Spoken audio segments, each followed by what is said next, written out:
สวัสดีครับวันนี้ผมจะพามาซ่อมเตารีดของยี่ห้อฟิลิปนะครับอาการเสียที่ลูกค้าแจ้งนะครับเสียบปลั๊กและเบรกเกอร์ไฟบ้านตัดนะครับไฟดับทั้งบ้านเลยนะครับลูกค้าแจ้งมาเบื้องต้นนะครับถ้าอาการไฟดับทั้งบ้านนะครับตัวนี้ให้เรามาตรวจสอบในส่วนของตัวสายปลั๊กไฟ AC ตรงนี้ก่อนนะครับสายตัวนี้จะประกอบด้วยนิวตันไดแล้วก็ตัวกาวนะครับ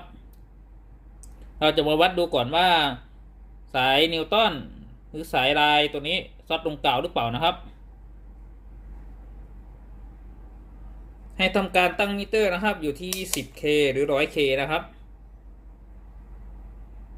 ให้วัดในส่วนของตัวหัวปลั๊กไฟก่อนนะครับเทียบกับกาวว่ามีการรั่วไหลลงกาวหรือเปล่าก่อนที่จะเสียบปลั๊กไฟบ้านนะครับผมจะพามาวัดในส่วนของตัวหัวปลั๊กไฟของเตารีดนะครับตัวนี้เป็นขานิวตันนะครับส่วนตัวนี้ขาลายส่วนตัวนี้ขากาวนะครับเดี๋ยวผมจะวัดในส่วนของตัวขาที่เป็นไฟนะครับคือขาลายนะครับเทียบกับกาวนะครับสังเกตเข็มมิเตอร์นะครับตัวนี้เข็มมิเตอร์ตีขึ้นสุดเลยนะครับตัวนี้ขานิวตันนะครับกับขากาวตัวนี้เข็มมิเตอร์จะขึ้นนิดหน่อยนะครับก็แสดงว่าข้างในตัวเครื่องมีการช็อตรั่วไหลลงกาวนะครับที่เป็นสาเหตุทำให้ในส่วนของตัวเบรกเกอร์ไฟบ้านตัดนะครับเดี๋ยวจะพาแกะซ่อมภายในตัวเครื่องนะครับว่าสาเหตุเกิดจากอะไรนะครับผมจะพาถอดในส่วนของตัวเครื่องนะครับ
มีน็อตทั้งหมด6ตัวนะครับ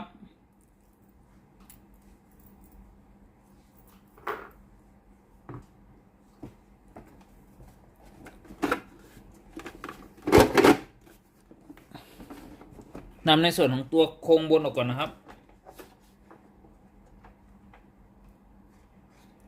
นำในส่วนของตัวสายท่อน้ำออกก่อนนะครับ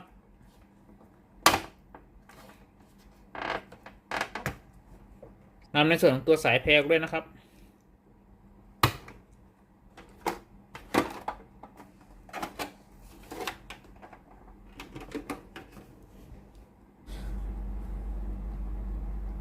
ก่อนทำการตรวจสอบอาการเสียด้านในตัวเครื่องนะครับเรามารู้จักชิ้นส่วนต่างๆข้างในเครื่องนะครับว่าอะไรแต่ละชิ้นข้างในเครื่องนี้มีหน้าที่อะไรนะครับอันนี้คือหม้อต้มนะครับหม้อต้มประกอบด้วยขาฮีตเตอร์2ขานะครับทำหน้าที่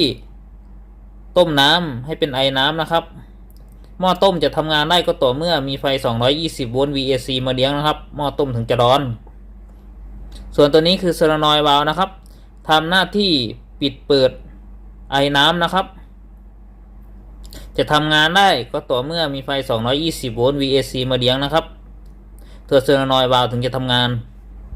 ส่วนตัวนี้นะครับคือแผงควบคุมดักนะครับหรือแผง power supply นะครับทำหน้าที่ควบคุมทุกอย่างในวงจรจ่ายไฟไปเลี้ยงในส่วนของตัวอะไหล่ต่างๆข้างในเครื่องนะครับส่วนตัวสีฟ้านะครับด้านในนี้ครับคือปั๊มน้ำนะครับปั๊มน้ำมีหน้าที่สูบน้ำจากแทงน้ำเข้ามาในส่วนของตัวหม้อต้มนะครับหน้าที่ของปั๊มมีแค่นี้นะครับ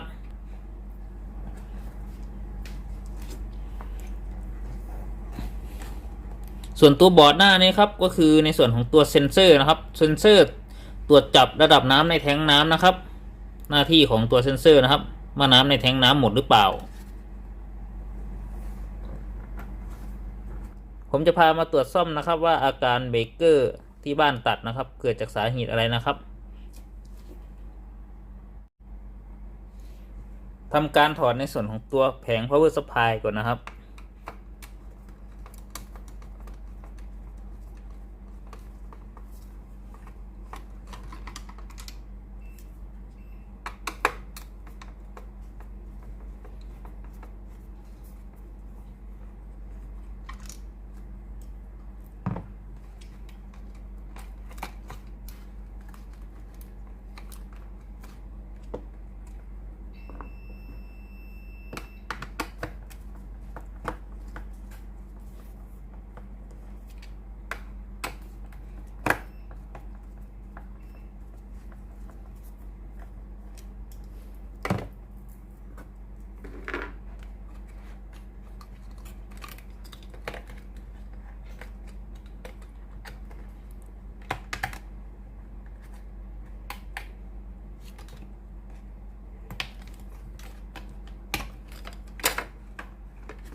สายสีฟ้าและสายสีน้ำตาลตรงนี้นะครับก็คือไฟที่จ่ายเข้าไปในส่วนของตัว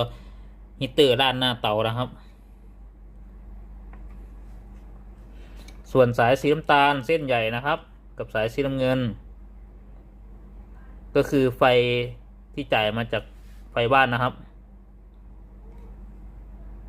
อันดับแรกเลยนะครับให้ทำการตั้งมิเตอร์อยู่ที่คูณ 10K หรือคูณ 100K นะครับ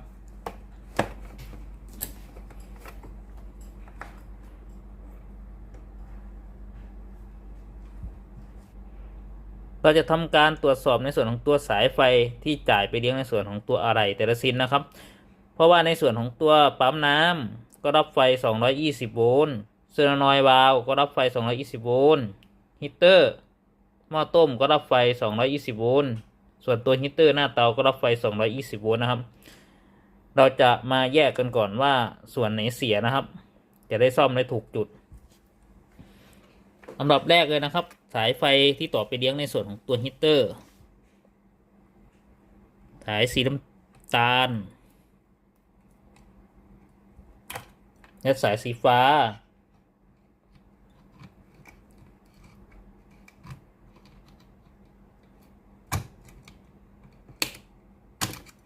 ตัวนี้ผมจะถอดออกจากวงจรเลยนะครับจะทำการวัดที่หัวปลั๊กไฟนะครับวัดขาลายแล้วก็ขาเกานะครับ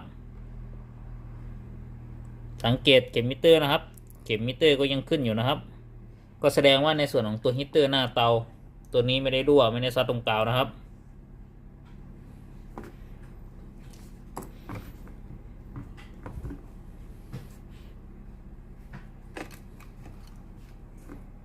ใส่สายไฟที่ไม่เลี้ยงในส่วนของตัวหน้าเตาเข้าไปในวงจรคืนนะครับ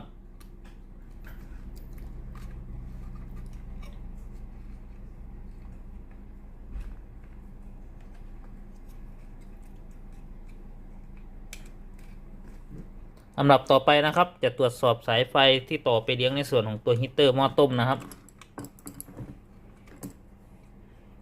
สายสีน้ำตาลเข้มนะครับและสายสีน้ำเงิน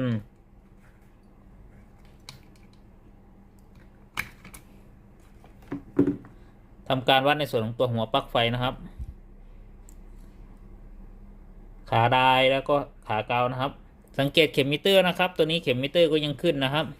ก็แสดงว่าตัวหม้อต้มไม่ได้ช็อตไม่ได้รั่วลงกาวนะครับ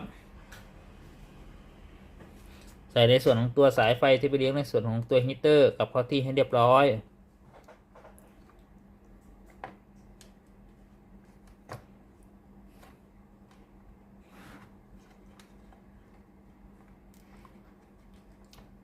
อะไรที่เราจะตรวจสอบต่อไปนะครับก็คือในส่วนของตัวปั๊มน้ำถอดสายไฟที่มาเลี้ยงในส่วนของตัวปั๊มน้ำออกก่อนนะครับตัวนี้ไม่สามารถถอดที่แผงวงจรได้นะครับเพราะแผงวงจรวัดกีติดมานะครับ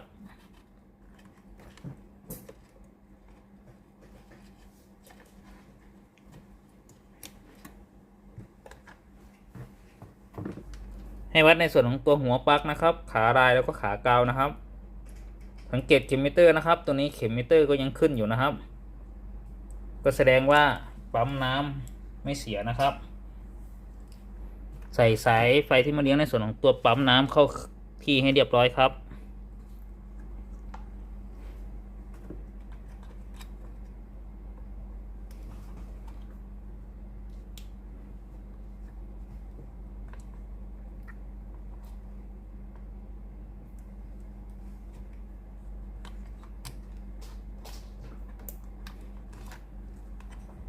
ต่อไปให้เรามาตรวจสอบในส่วนของตัวโซลานอยด์วาล์วนะครับให้ถอดไฟที่มาเลี้ยงในส่วนของตัวโซลานอยด์วาล์วออกนะครับ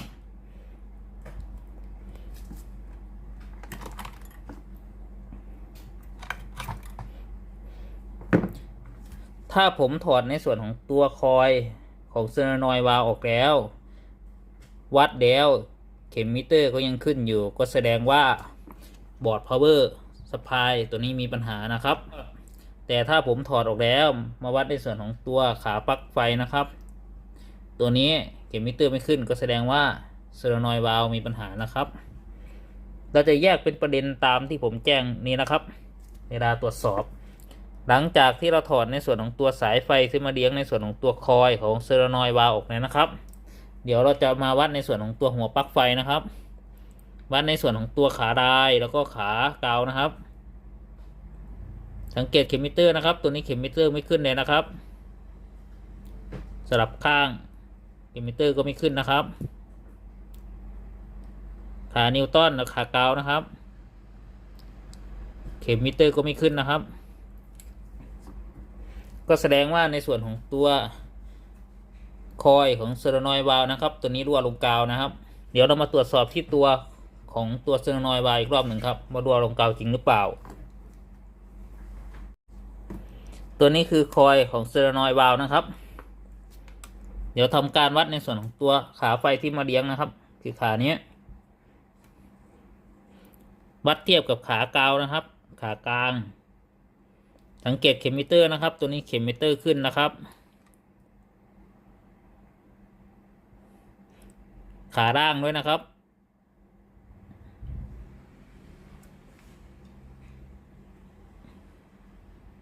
ตัวนี้เข็มมิเตอร์ขึ้นนะครับก็แสดงว่าในส่วนของตัวคอยวาล์วด้วยลงกาวนะครับเดี๋ยวทำการถอดในส่วนตัวคอยวาล์วออกจากวงจรนะครับนำในส่วนของตัวสายท่อยางที่ตรงวาล์วน้ำออกก่อนนะครับ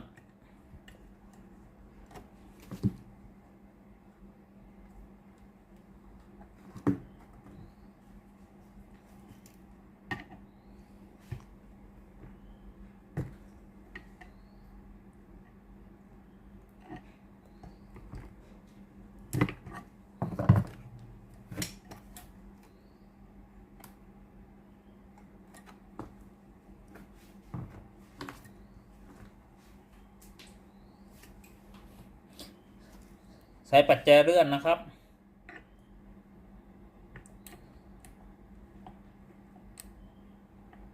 หมุนในส่วนของตัววาล์วน้ำออกมาก่อนนะครับ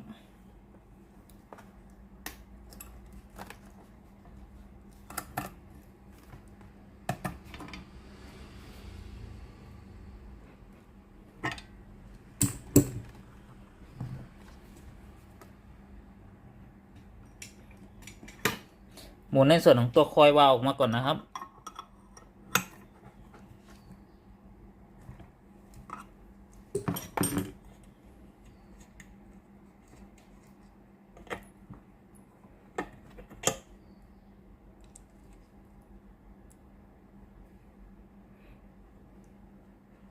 ตรงวาล์วน้ำนะครับมีรอย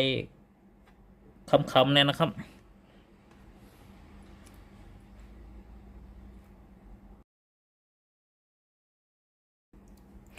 ตัวนี้จะพาเปลี่ยนในส่วนของตัวคอยวาล์วแล้วก็ตัววาล์วน้ำออกร่วมกันเลยนะครับผมจะพามาถอดในส่วนของตัววาล์วน้ำก็คือตัวนี้นะครับออกจากวงจรในการถอดวาล์วน้ำนะครับเวลาหมุนมาตัวฝั่งนี้ของวาล์วนะครับจะมาติดกับตัวเซ็นเซอร์ตรวจจับระดับน้ำนะครับคือเซ็นเซอร์ตัวนี้นะครับเท่าที่ผมเคยถอดนะครับผมสามารถถอดได้2วิธี1เอาเซ็นเซอร์ตรวจจับระดับน้ำในหม้อต้มตัวนี้ออกก่อนในหมุนในส่วนของตัววาล์วตัวนี้ตรงนี้ก็จะไม่ติดนะครับ2ตัวขาวๆตรงวาล์วตรงนี้ออกครับมี2วิธีนะครับที่ผมเคยใช้นะครั้งก่อนนี้ที่ผมเปลี่ยนในส่วนของตัวโซเลนอยด์วาล์วไปผมนำในส่วนของตัวเซ็นเซอร์ตรวจจับระดับน้ำตัวนี้ออกก่อนวันนี้ผมจะพามาถอดแล้วเอาในส่วนของตัวขาวๆตรงวาล์วตรงนี้ออกก่อนแล้วค่อยหมุนแล้วแต่ใครจะเลือกใช้นะครับวิธีการถอดมันมีหลายรูปแบบวิธีนะครับก่อนถอดวาล์วนะครับเราต้องมั่นใจก่อนนะครับว่าวาล์วตัวนี้มันเสียจริงเปลี่ยนแล้วมันจะต้องหายนะครับถ้าถอดวิธีที่ผมจะถอดต่อไปนี้นะครับใช้ในส่วนของตัวคิมล็อกนะครับ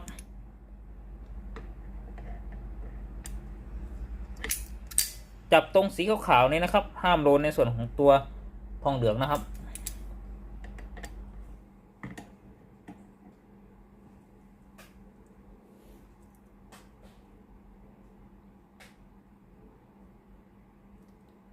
ทำการหมุนออกนะครับ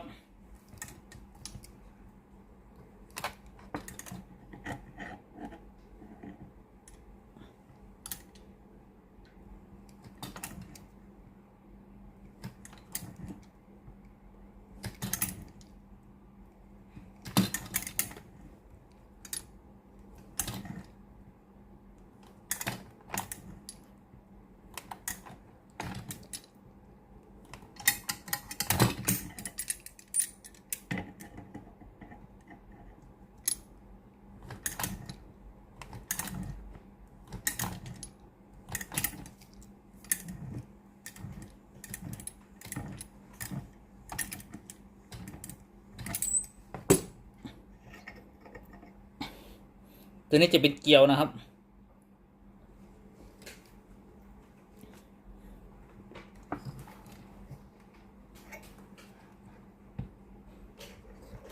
ส่วนตัวด้านในนะครับจะเป็นลูกซักนะครับประกอบด้วยสปริงนะครับตรงนี้ก็คาบหินปูนเกาะเลยนะครับ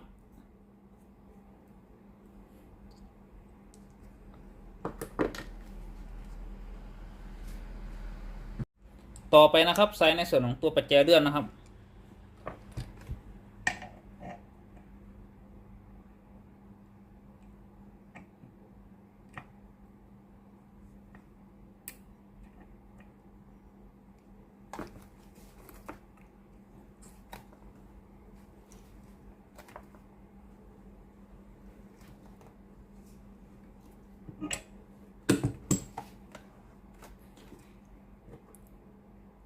ปกตินะครับถ้าเราไม่เอาในส่วนของตัวสีขาวๆตรงคอยวาล์วออกนะครับเวลาหมุนนะครับจะติดด้านล่างนะครับหมุนให้ไปนะครับ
ถอดในส่วนของตัววาล์วน้ำออกได้นะครับ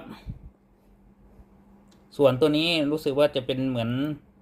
วาล์วน้ำไหม้นะครับน่าจะรั่วลงกาวไฟน่าจะสปาร์กตรงนี้นะครับ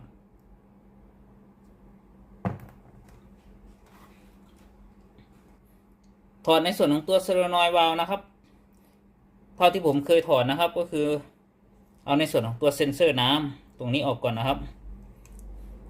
ใช้ในส่วนของตัวบล็อกนะครับตัวยาวนะครับเบอร์12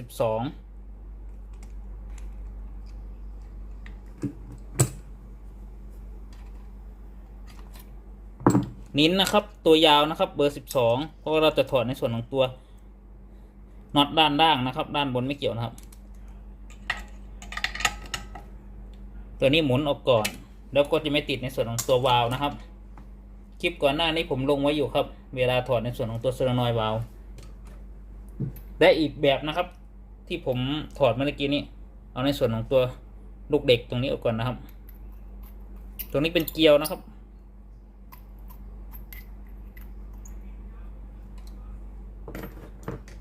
ผมจะพามาวัดเปรียบเทียบนะครับระหว่างคอยวาล์วน้ำดีกับคอยวาล์วน้ำเสียนะครับตั้งมิเตอร์อยู่ที่คูณ 100K นะครับ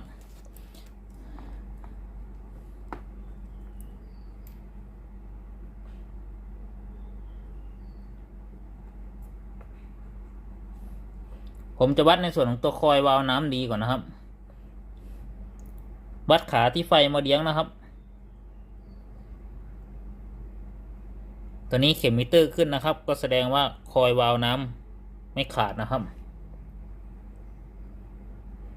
วัดขาไฟมาเลี้ยงกับขากาวนะครับ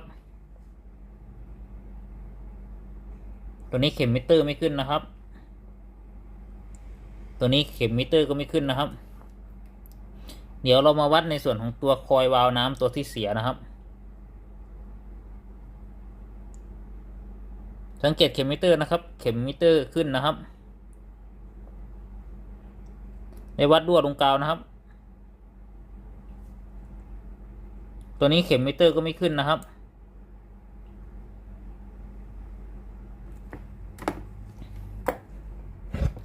ตัวนี้ถึงแม้ว่าเข็มมิเตอร์จะไม่ขึ้นนะครับแต่ด้านในของตัวคอยวาล์วสีดำๆด้านในนะครับขดลวดนะครับน่าจะซอดลงในส่วนของตัวคงทองเหลืองนะครับตรงนี้เมื่อใช้งานนะครับน่าจะซอดลงคงทองเหลืองตรงนี้ตัวข้างในครับที่ขดลวดนะครับก่อนที่เราจะใส่ในส่วนของตัววาล์วน้ำตัวใหม่เข้าไปในวงจรนะครับเราจะทำการแยกในส่วนของตัววาล์วก่อนนะครับ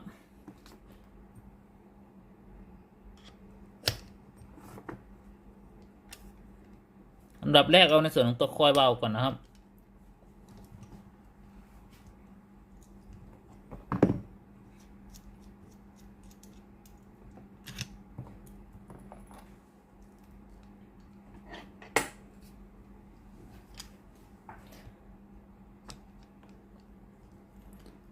อันดับที่2นะครับเราจะถอดในส่วนของตัว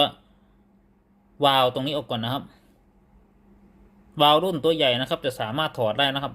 ตรงนี้สามารถหมุนได้นะครับใส่ในส่วนของตัวปัดแจนะครับ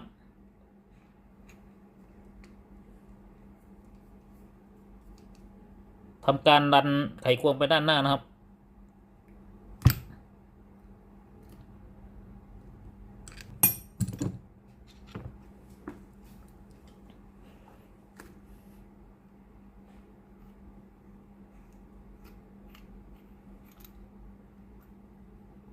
ด้านในของวาล์วนะครับตรงนี้จะเป็นลูกยางนะครับถ้ามีในส่วนของตัวคราบหินปูนหรือคราบตะกันนะครับมาติดที่ลูกยางนะครับก็จะทำให้ลูกยางปิดไม่สนิทนะครับเวลาวาล์วน้ำทำงานก็คืออาการไอน้ำออกตลอดนะครับไม่ได้กดใดๆทั้งสิ้นนะครับปุ่มจ่ายน้ำอะไรก็ยังไม่กดไอน้ำก็จะออกตลอดนะครับตรงนี้เป็นลูกยางกันน้ำรั่วนะครับด้านในประกอบด้วยสปริงนะครับตรงนี้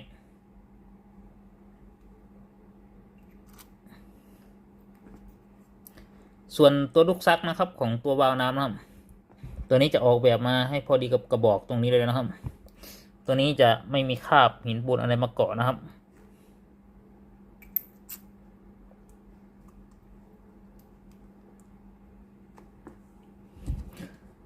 ส่วนตัวเก่านะครับตัวนี้เริ่มมีคราบหินปูนอะไรมาเกาะนะครับ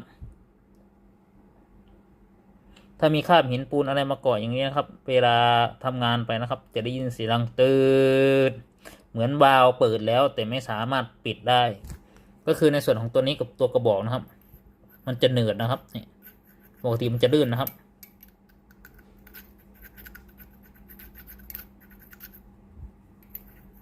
อย่าเหนืดมากเลยครับ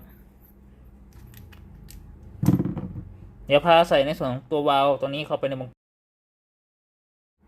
ผมจะพาใส่ในส่วนของตัววาล์วตัวนี้เข้าไปในหม้อต้มนะครับใส่กาวล็อกเกลียวก่อนนะครับ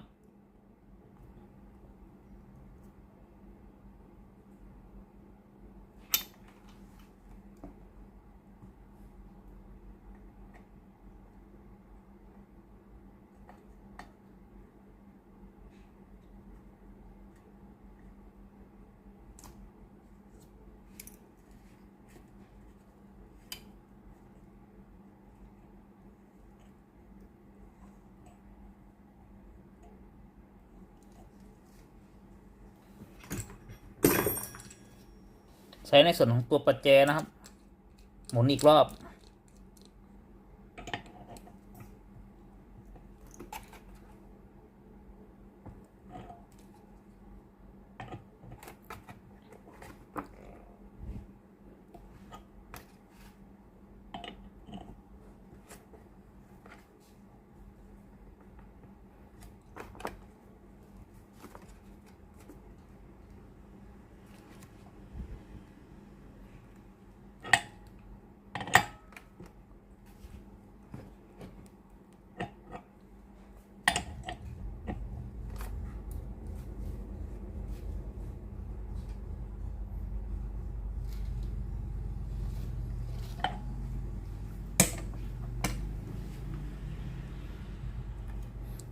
จากนั้นใส่ในส่วนของตัววาล์วอีกด้านหนึ่งก่อนนะครับ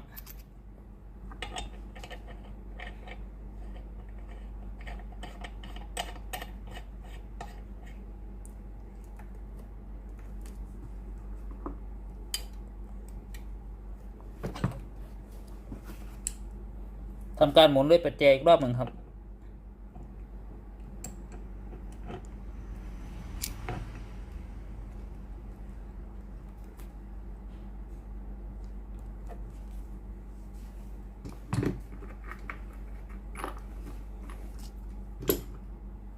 ใส่ในส่วนของตัวคอยวาล์วก่อนนะครับ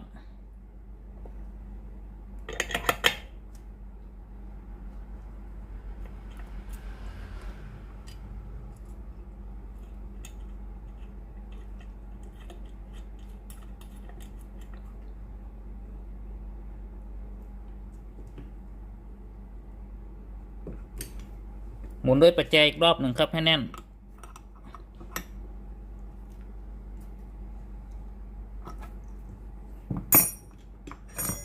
ทำการหมุนให้อยู่ในตำแหน่งเดิมนะครับ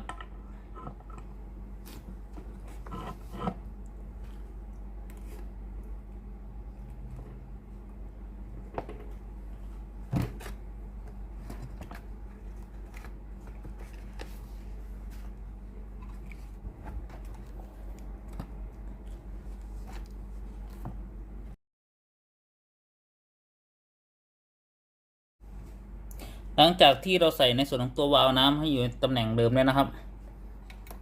ทำการใส่ในส่วนของตัวสายท่อยางนะครับ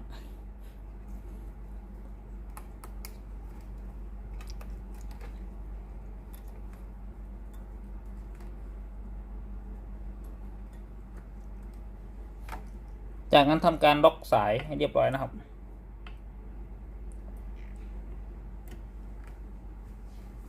ใส่ในส่วนของตัวสายไฟที่มาเลี้ยงในส่วนของตัวคอยวาล์วนะครับ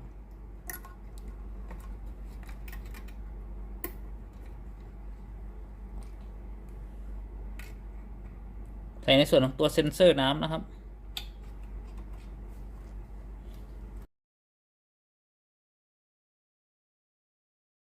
จากนั้นทำการประกอบวงจรเข้าที่ให้เรียบร้อยครับ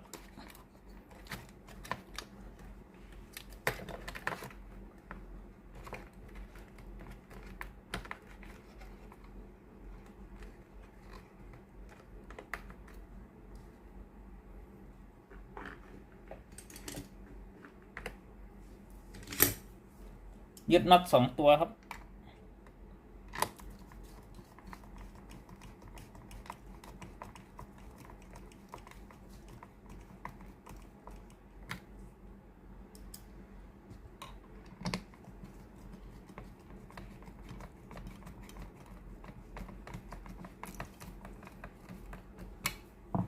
จัดสายให้เรียบร้อยครับ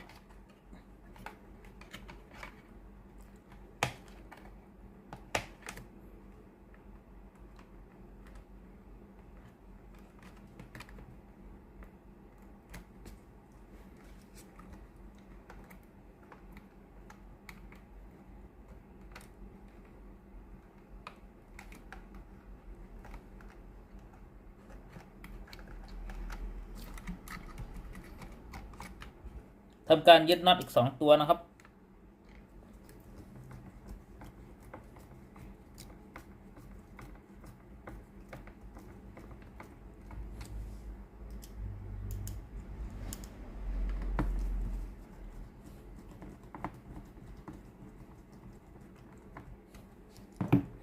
ใส่ในส่วนของตัวลูกยางนะครับ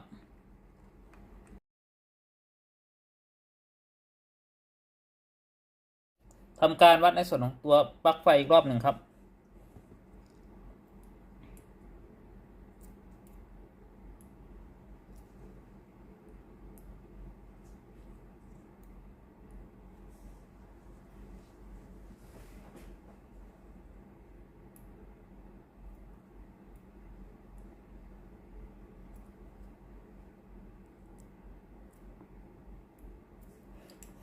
ตัวนี้ถือว่าปกติแล้วนะครับวัดแล้วไฟไม่รั่วลงกาวนะครับ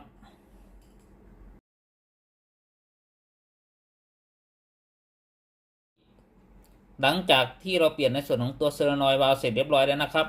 เดี๋ยวทำการประกอบในส่วนของตัวเครื่องครับใส่สายแพรแผงปุ่มกดก่อนนะครับ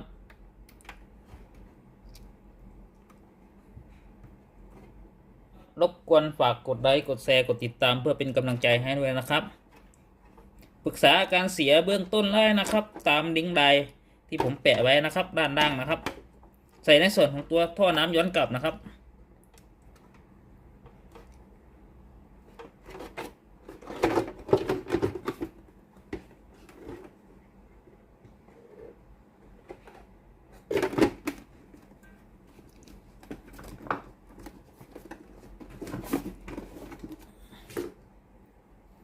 จากนั้นทำการยึดในส่วนของตัวน็อตนะครับ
หลังจากที่ผมประกอบในส่วนของตัวเครื่องเสร็จเรียบร้อยแล้วนะครับ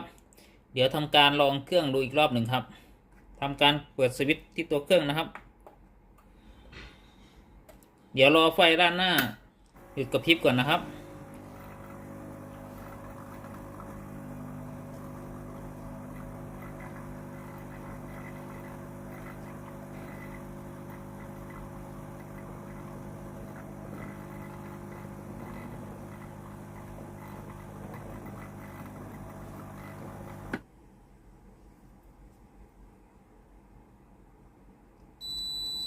ตอนนี้เครื่องพร้อมใช้งานแล้วนะครับเดี๋ยวผมทำการกดปุ่มจ่ายน้ำนะครับ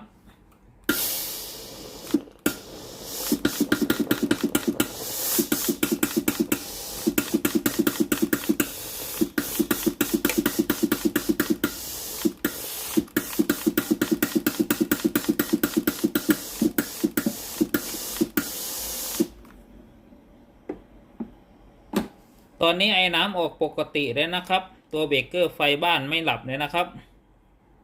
สรุปอาการเสียของเตารีดยี่ห้อฟิลิปนะครับอาการเบรกเกอร์ตัดตลอดนะครับไฟดับทั้งบ้านนะครับตัวนี้มีอะไรเสีย1ตัวนะครับก็คือในส่วนของตัวโซลานอยด์วาล์วนะครับเสียในลักษณะรั่วลงกาวนะครับขอบคุณครับที่รับชมคลิปวิดีโอครับขอบคุณมากๆครับฝากกดไลค์กดแชร์กดติดตามให้ด้วยนะครับขอบคุณครับสวัสดีครับผม